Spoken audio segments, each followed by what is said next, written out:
Pemirsa, sebagai tindak lanjut putusan Mahkamah Konstitusi (MK) atas perkara perselisihan hasil pemilihan umum PHPU untuk pemilihan legislatif Pileg 2024, Komisi Pemilihan Umum KPU RI bakal kembali merekrut kelompok penyelenggara pemungutan suara KPPS.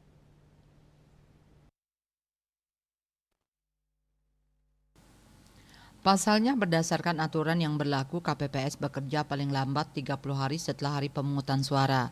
Sebanyak 44 gugatan PHPU yang dikabulkan MK dan tersebar di berbagai wilayah.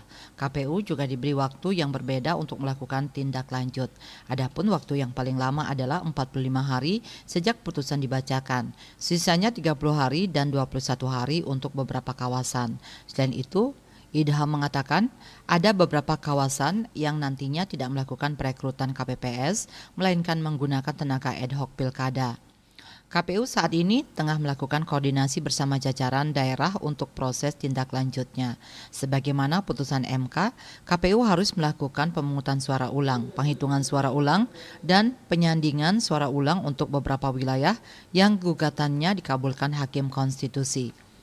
Sebelumnya, MK telah selesai memutus 106 perkara PHPU Pileg 2024. Sidang pembacaan putusan itu digelar mulai tanggal 6, 7, dan 10 Juni 2024. MK mengabulkan 44 perkara dan menolak 58 perkara PHPU Pileg 2024 dari total keseluruhan perkara yang diregister MK sebanyak 297 perkara. Dari 44 perkara itu, MK mengabulkan dengan beragam putusan seperti pemungutan suara ulang PSU, penghitungan suara ulang, rekapitulasi suara ulang, atau penetapan hasil pileg berdasarkan temuan MK. Selain itu, ada 3 perkara yang dikabulkan penarikannya dan 1 perkara tidak dapat diterima. Jumlah 44 perkara yang dikabulkan meningkat 3 kali lipat atau sekitar 14,81% dibanding Pileg 2019. Saat PHPU Pileg 2019, MK hanya mengabulkan 12 dari 261 perkara yang diregister atau sebanyak 4,59%.